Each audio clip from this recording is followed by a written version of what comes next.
বাদ কামিং। বুঝতেই পারছেন কি বলতে যাচ্ছি।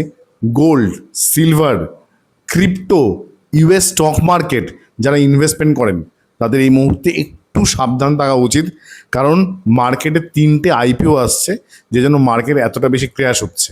আচ্ছা, কখনো মাথায় রাখবেন এই জিনিসটা, যে মার্কেটে একটা টাকা থাকে, সেই টাকাটাই কিন্তু সার্কুলেট হয়, কখনো এইখানে কখনো ওখানে। একই টাকা কখনো গোল্ডে আসে, কখনো সেটা সিলভারে আসে, কখনো সেটা ক্রিপ্টোতে আসে, কখনো সেটা স্টক মার্কেটে আসে।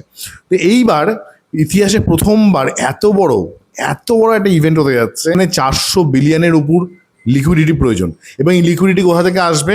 সেই গোল্ড থেকে আসবে, সেই সিলভার থেকে আসবে, সেই ক্রিপ্টো থেকে আসবে, সেই ইউএস স্টক মার্কেট থেকে আসবে। সব থেকে বড় এখনো অবধি হিউম্যান হিস্ট্রিতে সব থেকে বড় আইপিও সেশন বলি, সেটা হবে সৌদি আরব কা। তো এই যে আইপিও ছিল সেটা 26 বিলিয়ন ডলারের ছিল। আর এইবার সব কিছু মিলে টোটাল 400 বিলিয়নের উপর, 160 বিলিয়ন টোটাল শুধুমাত্র 2026-এ। বুঝতেই পারছেন কত বড় লিকুইডিটি ইভেন্ট আসতে যাচ্ছে। অ্যাকচুয়ালি ইউএসএ এই জায়গাটাতে একটুখানি গোলমাল করলো। ইউএসএ নিয়ম পরিবর্তন করছে। ন্যাসড্যাক 100-এ এই কোম্পানিগুলোকে জায়গা করে দেবে 1 মাসের মধ্যে। বড় বড় ইনভেস্টারদের টাকা এই মুহূর্তে উঠে আসবে সেই স্টক মার্কেট থেকে, সেই ক্রিপ্টো থেকে।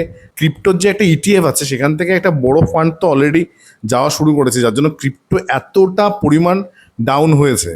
তো এই মুহূর্তে আমাদের কাছে প্রত্যেকের কাছে একটা খুব চিন্তার বিষয় এটা একটা, যে আমরা যারা স্টক মার্কেট, ক্রিপ্টো মার্কেট বা গোল্ডে বা সিলভারে ইনভেস্টমেন্ট করি, তাদের কি হবে? দেখুন, কোনো কিছুই শেষ হয়ে যায় না, কোনো কিছুই চলে যায় না, বাট শুধু সময়ের অপেক্ষা। মানে ইটিএফ থেকেই টাকা বেরোয়, সেটা যদি 1% বেরোয়, সেটাও বিলিয়নস অফ ডলার্সের টাকা। আমি ইউএস স্টকের কথা বলি, সেটা 70 থেকে 80 ট্রিলিয়ন ইউএস স্টকের টোটাল মার্কেট ক্যাপ। তো তারও যদি 1-2% মার্কেটে আসে, তাহলে কত বড় লিকুইডিটি আসছে, মানে কত বড় সেল অফ হচ্ছে। আর বড় বড় ইনভেস্টার থেকে শুরু করে, ইন্ডেক্স ইনভেস্টার থেকে শুরু করে, তারা যারা স্টক মার্কেটে ইনভেস্টার থেকে শুরু করে যারা ওয়েলস আছে, তারা এই মুহূর্তে সমস্ত টাকাটাই কিন্তু মুভ করছে ক্রিপ্টো থেকে, প্রফিট বুক করছে, গোল্ডে প্রফিট বুক করছে। তো সমস্ত জায়গা থেকে এই যে প্রফিটটা বুক করেই কিন্তু আলটিমেটলি এই ইভেন্টটাকে খেলানো হচ্ছে।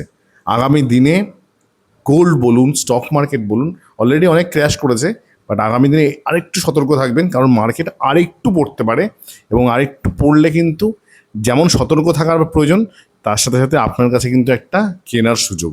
যে সমস্ত হাই প্রাইসে আপনি কিনতে পারছিলেন না, যে সমস্ত স্টককে, ক্রিপ্টোকে, সেগুলো কিন্তু আপনি এই মুহূর্তে কিনতে পারবেন।